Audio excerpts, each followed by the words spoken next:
Hello everyone and welcome to another Fallout 76 One Wasteland Weapons Spotlight. Today we're taking a look at the Final Word. It's a unique 3-star legendary item that every player can get simply by completing the ally quest line for Beckett. It's a pretty solid weapon for any heavy gunner, and today we'll put it through its paces to see how it handles. Remember, if you like videos like this one and want to see more Fallout 76 content, you can go ahead and subscribe. There's always a lot more to come. Okay, let's get into it. As I always do in these videos, I'll spend some time showing and talking about the weapon and my current build. I've included timestamps so people who want to see all that can, but if you just want to get into the action, you can go ahead and just jump ahead. Let's look at the weapon.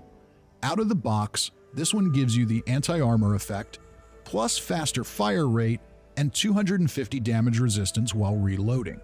These are very effective effects in this collection. Anti-armor helps us bypass half of any enemy's damage resistance, resulting in extra damage. Fire rate increases the overall DPS of the weapon, and the extra damage resistance while reloading is excellent because reloads on heavy weapons are a little on the slow side. It's got a heavy barrel, which gives us a little extra damage, and the weapon comes with that mod when it drops. You don't need to add it yourself. So yeah, it's a pretty solid weapon. I've been using it a lot, and I really like that everybody can get it. There's no need to rely on RNG. I hope we see more unique weapons like this one that are actually good added in the future. Now, let's take a look at the build. Before we get too deep into it, you should know that this character isn't fully optimized at this point. I've been leveling up a couple of heavy gunners, and they're not quite there yet. But that actually works out well for this weapon because it's one that everybody can get. It'll often end up in the hands of players with less than perfect builds, so seeing it operate in an imperfect build is probably appropriate. For mutations, I've got Adrenal Reaction to get a damage boost as my health drops. I'm not going to run this as a low health build, but if we take some hits, we'll see some extra damage.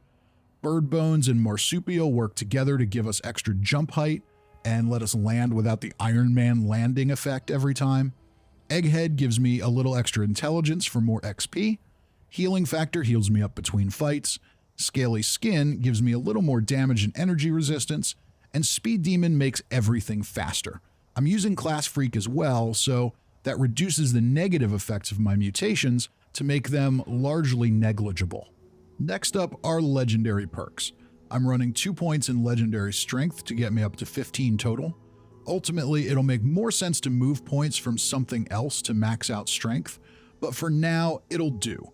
Survival Shortcut gives me a chem to fill up hunger and thirst bars, cure diseases, and provide some health. Eventually, that perk is going to lose some of its luster, because they're going to remove the negatives to not being well fed and watered, but for now, it's still useful. Ammo Factory lets me make extra ammo. Pretty straightforward.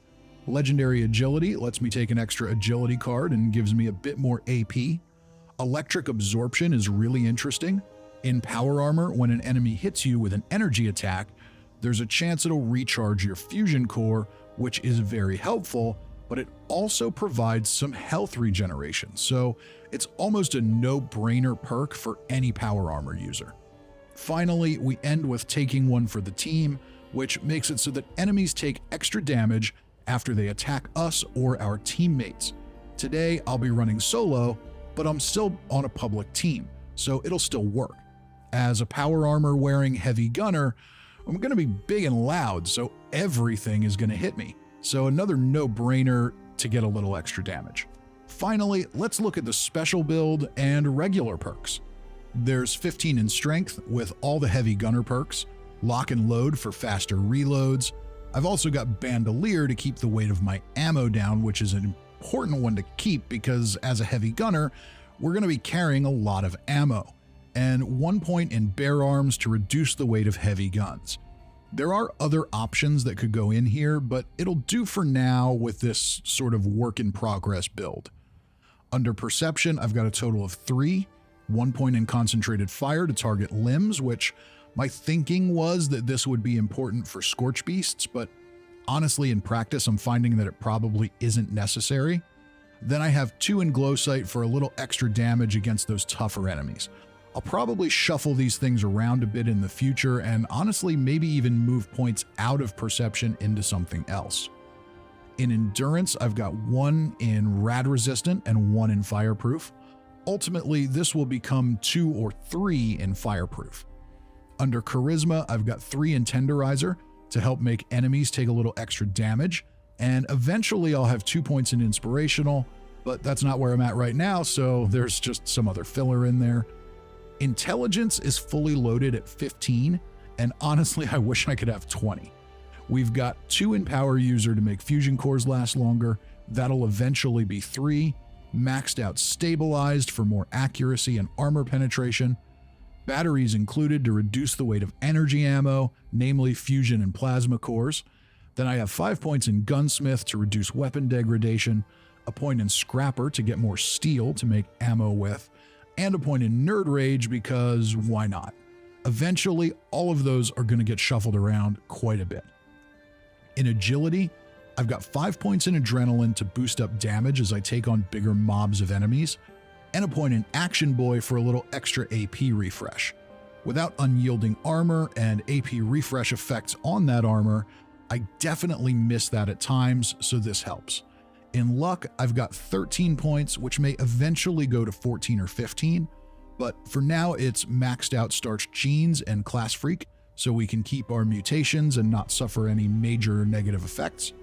Bloody Mess for extra damage, and One Gun Army, which gives us a stagger chance and a chance to cripple limbs. That stagger chance is really helpful too. When you're big and loud, everything can come running at you at once, so being able to stagger those enemies can get you out of a jam. Lastly, I've got 2 points in Quick Hands for a chance to reload instantly. Not a bad thing to have for a heavy gunner using slow to reload weapons. And then last, let's just end with a little conversation. I've heard a lot over the last few weeks about diminishing returns on perks like Bloody Mess, Adrenaline, Nerd Rage, and even on the basic damage cards. It's true that since One Wasteland, when you pile all those things up, you will see diminishing returns. But it's important to remember that diminishing returns isn't the same thing as 0 returns. They still provide additional damage, so before I go yanking them out of my builds, I want to spend some time tinkering around to see what's actually useful, see what other perks I might like to have, and whether those perks outweigh the extra damage. Sometimes they will, sometimes they won't. I just don't like to rush into it. Okay, enough of all that. I'm sure we all get the point. Let's jump to Whitespring and start testing this weapon. All right, we're here at the Whitespring Golf Club. Let's murder some ghouls and see how this goes. So compared to a stealth commando, definitely taking a lot more shots. Now, this is an Xbox character, so I am using a controller, which means, quite frankly, I'm just gonna spray and pray quite a bit. In future episodes, we'll probably see some weapons on PC with a mouse and keyboard where I'm quite a bit more accurate, but for now, this will give us an idea how the weapon works, and you can kind of experience learning how to use it with me. We've got another guy over here in the corner. So far, this weapon is working just fine. Headshots obviously deal a little more damage. That's always good, and you can see the reload is a bit slow, but workable. And a little more. And we're big and loud, so these ghouls are all swarming. That's actually kind of helpful, because when you don't have good aim with a controller, having a big pack of enemies makes me look better. More guy in the corner. Okay. Let's head downstairs. In the pro shop, we've got some ghouls that have managed to sleep through all that noise upstairs. It's kind of a shame since Wastelanders, really, the ghouls they don't respond quite as well, which is good when you're on a stealth character, but when you're on a heavy gunner and you honestly kind of like them to all just mob you, that just doesn't really happen anymore, which is kind of sad. But it is what it is. We'll head back here into this lounge area. Take out a couple more. Got another guy mobbing us there. One more coming. And what else do we have down here? Anybody else coming? Oh, we've got a Wendigo. Okay, how do we do against the Wendigo? There we go. Nothing we can't handle. So, some major benefits to this, of course, being a full health build. You can see how much damage I took. If I were doing this at low health, I would need to be a lot more careful, but being at full health and power armor, it's pretty easy to tank this stuff. Let's clean up anybody outside and then head to the deep. Anybody left out here? Or did you all come inside? There's one. And yeah, there's two. We'll take you both. My aim is atrocious. I promise it's getting better. In future videos, it won't be quite so embarrassing. But let's go down to the deep and kill some commies. Alright, straight into the action on the catwalk in the deep. We've got liberators. We've got a commie soldier crouched down shooting at us. Nothing we can't handle. Although these liberators are dealing some pretty healthy damage, so they are no joke. Once you put some levels on those things, they are a lot tougher than they once were. And with that, I think, yeah, one more here. We'll clear the catwalk and we'll make our way down. Charge all the troops at the front of the building. And this is where emergency protocols on power armor kicking in helps. I do have that here, so we move a little faster. We take a little less damage. Let's run around to the back. We've got one more here using some cover. I like to see that. And our power armor guy, who's usually in the back, is out front.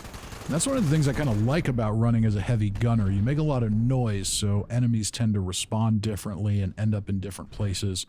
Things aren't quite as predictable, so I'm having a lot of fun playing this. We have our missile sniper on the roof. No problem there. We'll stay at this low health, but we'll heal up a little bit and head in the front door. We've got a whole bunch more commies to deal with here. A little bit of a tactical reload. We've got that extra DR while we reload, but we're low health at the moment, and I don't want to mess with that. I want to be able to see what that looks like as we deal a little extra damage at low health. Definitely makes a difference. Come on out and play. There we go. It's okay, you can let your head float in the air. We'll head up the stairs. We've got another power armor communist commander. And no real choice but to heal there. They're dealing some heavy damage to me, and I don't want to die. And that, ladies and gentlemen, takes care of the deep. Let's go ahead and kill a behemoth at Solomon's Pond. See how many bullets that takes. Alright, fast traveling in at Solomon's Pond. We've got him popping out of the pond already. That's great. Now he's a nice big target, so even with someone with terrible aim like myself, should be able to hit him pretty easily. Oh, he's turned pink. We've got a Flatwoods monster in the area. There he is. Let's take him down too. Get a little bonus today. All right. And he's got some pretty solid damage resistance on him. Where'd you go? Don't you run away. I want to kill you. I haven't killed one of you in a long time. There we go. All right, a level 100 Flatwoods monster is a little tougher. I don't think I've seen one since One Wasteland came out, so they used to be, you know, maybe level 40 or 50 and go down in a couple of shots. That was a lot tougher of a fight, but nothing we couldn't handle. This weapon is holding up just fine, doing as expected. So yeah, so far I've really got no complaints. I've been using this weapon a lot in my own play, and it works very, very well. I am new to the whole heavy gunner thing. In other Fallout games, I've always been a sniper or a stealth commando, so it uses more ammo than I'm used to. I'm not used to getting things running at me quite as much, but it's kind of fun. It's a change of pace, and I'm sure that there are other heavy gunners out there that are far more skilled at it than me, so as time goes on, I'm sure I'll get better, but for now, I'm just having a good time with it. Spraying and praying everywhere. Scorchbeast conveniently lands. Oh yeah, by the way, we're at a Fissure site. That's our next stop.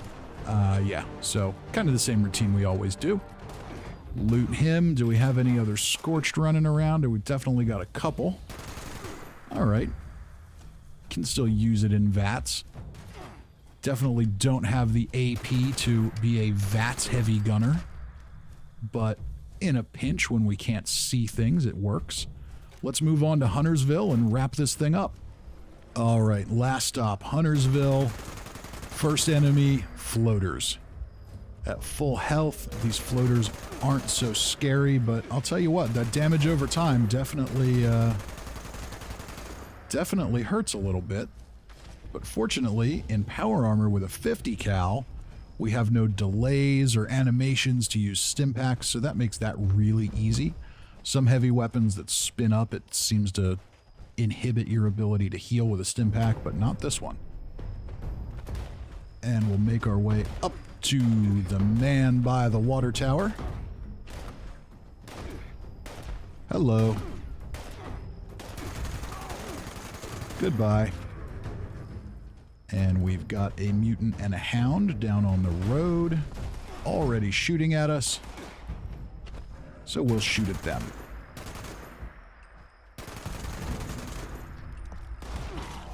A little bit of server hiccup there. Okay, that's alright. We can work with that. Hopefully we get back on track here. Yeah, looks good. Looks like a temporary little thing. Probably an internet connection issue on my end. No big deal. Weapons working just fine. Taking down super mutants very quickly. Just a few bullets. And that's the thing. If you're used to being a stealth commando that kills things in 1 or 2 shots, this looks like it's not very efficient, but it is. These weapons, they're designed to be DPS weapons. They're designed to do sustained damage over time, even though each shot does a little bit less. We should have a couple muties hanging out upstairs. We'll take care of business here. Oh, those energy weapons always scare me. They've been a little weird since the update. I've had a number of them just zap me in one shot from a distance. And we should have a couple more mutants up the road. Let's take care of that. And then we'll get to some conclusions. So far, I mean, honestly, I should say so far, we're really at the end here. This weapon, I love this weapon. The fast fire rate makes for great DPS. Nothing lives very long, even if it does take a few shots to kill it. I like the stagger chance that we get with heavy guns with the right perks. Makes fighting a little more interesting. Come on out from behind there. You're dead. Okay, well, I got a little ahead of myself with the conclusions. Let's go ahead and talk about those now. So, what do I think of the final word? Well, it's really no joke, especially if you're a full health heavy gunner. Sure, a bloodied 50 cal is gonna do more damage if you're at low health, but that's not how everybody likes to roll. Anti-armor is a great all-around effect that effectively gives you extra damage in exchange for nothing. You don't need to be half dead, you don't need to be addicted to anything, you can wear whatever armor you want. It's not necessarily the best effect for damage, but it's a very convenient effect. Pairing it with faster fire rate gave us excellent DPS, and as we saw, nothing lived for more than a few seconds, not even a super mutant behemoth. I don't know that the extra DR while reloading did a whole lot for us today, but it certainly didn't hurt, and it'll be more valuable in less predictable scenarios. I also imagine that a weapon like this in the hands of a more experienced heavy gunner would be even more effective.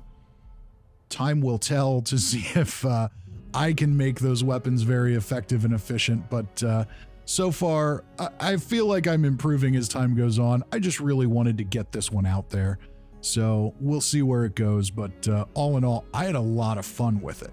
On top of that, I love that a weapon that's this good can be acquired simply by completing a quest. That's how it should be, at least some of the time. RNG is fine, random drops are fun in their own way, but not everybody has the time or patience for that. Knowing that there's a very solid weapon out there that you can be guaranteed to get, that's good enough to center a build around if you want, that's excellent. I really hope we see more of that going forward. It doesn't need to be for everything, but it's always been kind of strange to me that the rewards for completing quests have been so lackluster. This is a huge step in the right direction. How about you? Do you use the final word? How do you like it? Have you seen any other unique quest reward weapons that are actually good or surprised you? Let me know in the comments, and as always, if you enjoyed this video, found it useful, or anything in between, go ahead and get subscribed and hit the like button. I've got more Fallout 76 content coming every week on the channel. Till next time, I'm Fisty McRib.